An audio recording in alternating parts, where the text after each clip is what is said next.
Hi, thanks for spending some time with me today. We're going to be looking at Richard Strauss' Alpine Symphony.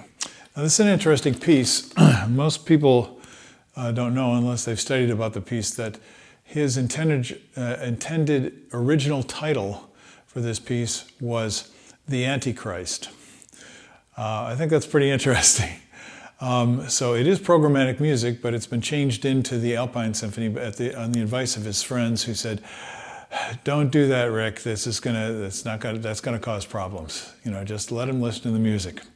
So it feels like my chops are going to get a little bit beat up doing this today, since I haven't had a good warm up and I got somebody coming really quick. But I'm going to do this and hopefully practice it in a way that might help you when you're preparing it. Now, right off the bat, you have to play the whole range. So it's interesting. It starts in the low register. This is 4 bars after rehearsal number 67, which is a typical place for, if you had an audition, you probably have to play this lick. So you're covering this range.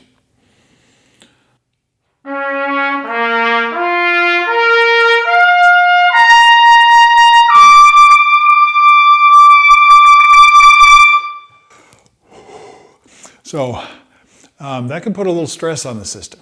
So my first advice is, don't just keep pounding away on this. That's what I tend to do. I'm probably going to have to do some damage control after this session, which is to say, go back, relax, kind of let things come back into focus. But keep in mind, when you play this, this is one piece on the program, and you have to kind of do your best to stay fresh. So here goes nothing. I'm going to play through this first lick.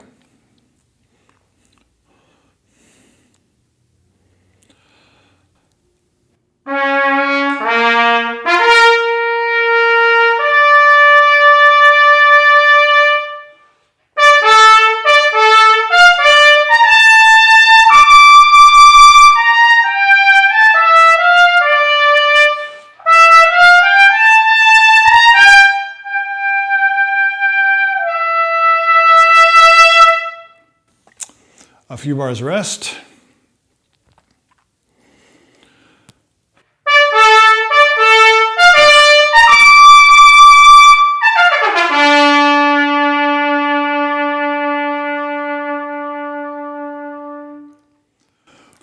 So that can be physically stressful, mentally, psychologically stressful, emotionally stressful.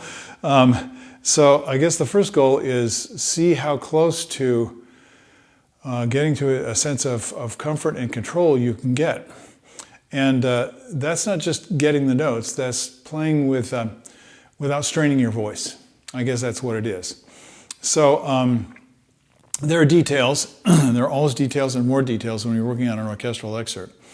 So I think about, well, what do I want it to sound like? Obviously, this is a case where you can use the full voice of the trumpet, full orchestral voice of the trumpet, to its full advantage.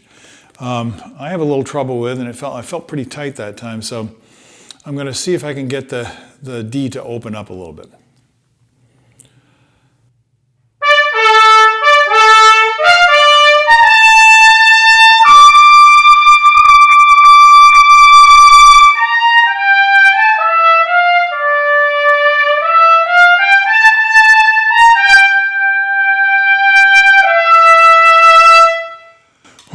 So I tend to play in such a way that I'm challenging myself to sustain the sound without strain. Most trumpet players, we tend to be heroes in our own minds. It might be the personality of the instrument that we're doing that. But in any case, it's okay to be a hero as long as it's not a fantasy. And if you try to be a hero, you'll probably end up a dead hero. So this is about being wise in the way you approach this. Now, obviously, if you can't play this range without strain, you're not ready to work on this excerpt. And this is not the only place in the piece where we're playing high. So I'm going to look at another spot, which is very different in character. When you've been playing with that bold power, then it's sometimes difficult to come back and do something delicate. But this is rehearsal number 75. And I'll be honest with you, I haven't actually performed this piece. And that's a regret for me. I wish that I had an opportunity to play this. So now is my opportunity to perform it for you.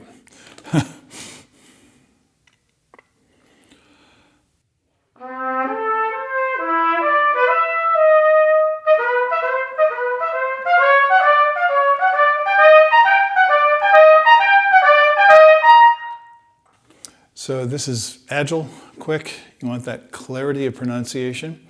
But in going through this line with all these accents, you have accented and non-accented. Lots of ways of thinking about that. But the fundamental thing is your voice carrying through all the way. And you know, if you've watched any of my videos, this is the main thing that I'm concentrating on. So when you're going,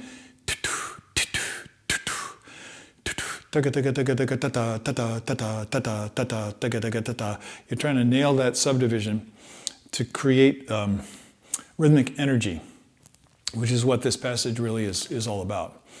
And it's very agile. It kind of has a lot of angular intervals in it. So what I would do to practice this is see if I can keep my balance while sustaining all the way through.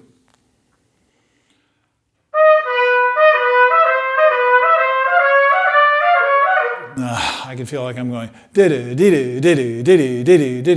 which is a very typical issue for a lot of players. So I'm going to try and do this in as dolce and a vocal style as I can.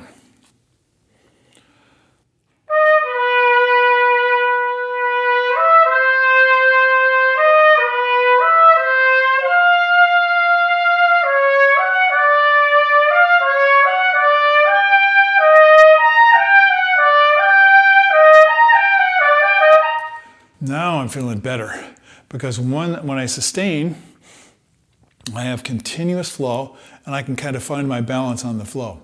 Now what most people will do, and some people are extremely good at it, is they'll be kind of poking the notes and picking the notes out with the tongue. Like this. And if that works for you, that's great. But it has a different sound and a different degree of musical quality and control than you get by doing it with a more sustained approach. So this is one of the main things I do. I'll slur it and I'll find my balance to the degree that it feels like I'm playing a single note.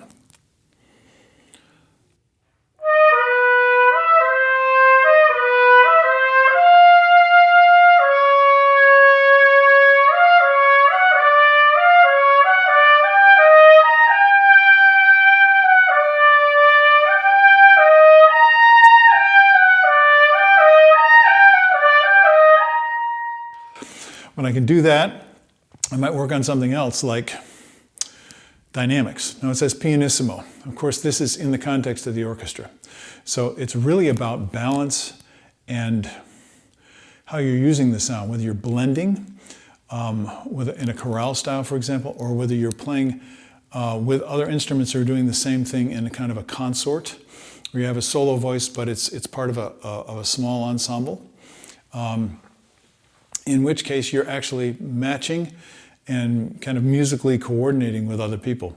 The problem is we look at that and we play it as if that's it. No, that's not it. It's the music in the context of the orchestra. So good news is it's a little bit easier to play this in the orchestra than it is to play it in an audition or naked in front of God and everybody on a recording. Oh yeah, that's what I'm doing. Very uncomfortable. But it keeps you honest. Do you feel confidence? Do you feel physical confidence? Now, if you get that smooth connection, then go and add the articulation. And that you have to do that work. So what I do is I'm listening for qualities. And if I notice that for myself and for most people, instead of a free, open, unrestricted airstream, most people when they're doing this are going so they're controlling the air with the tongue or with the throat, using extra mouthpiece pressure, bottling up the air pressure instead of flowing. So that's what I could actually use this as a daily exercise. That would be a good idea. To build it up from slow, comfortable, connected, beautiful sound, the sense of the movement of the line, adding the articulation, then pronouncing clearly, all within a pianissimo dynamic range, and then taking it throughout the dynamic range. So I start to feel flexible with it. Few practice suggestions. If you work hard enough, you're going to be able to take advantage of these suggestions. So, just saying.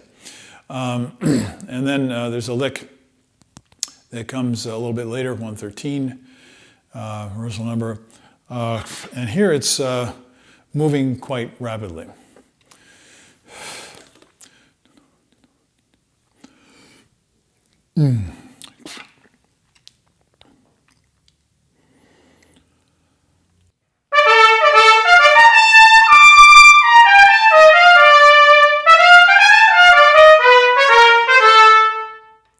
So for me, this has tremendous musical excitement, energy, and I feel like I'm trying too hard. What I feel like I need to play is actually a little bit lighter, which is the opposite of the sound quality that you want. Now let me explain that. It feels like, it's got weight. It's strong, it's got weight to it, but it also has to have agility. So this is a little bit like superhero stuff. It would be like Hulk. He has a lot of weight, a lot of density, a lot of strength, but he can leap and move extremely quickly. Boy, he would have been a good football player. So you have to kind of combine these opposite ideas, agility, quickness, speed, and weight, strength together. And you can actually work on them separately. So you might play this instead of double forte.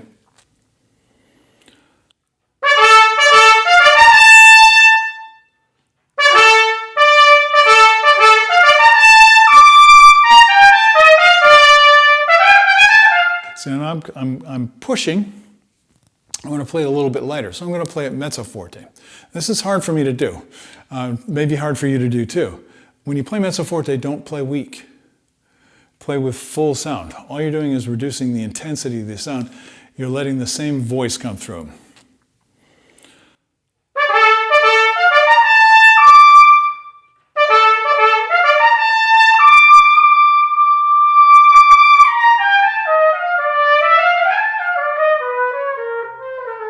So I'm trying to get loose with it so that I can move very quickly and with great agility. Okay, that's a little taste of Alpine Symphony. There's an awful lot of music in there. I hope that you've listened to the piece. If not, that you'll take the time to do so. And you can't hear the same things when you hear the whole orchestra playing as you can when I'm just playing the single part all by itself. So I hope some of this has been helpful to you and inspires you to go practice and build your mind and body to the point where you're able to have fun playing this kind of music. Have a great day. I'll see you next time. Bye-bye.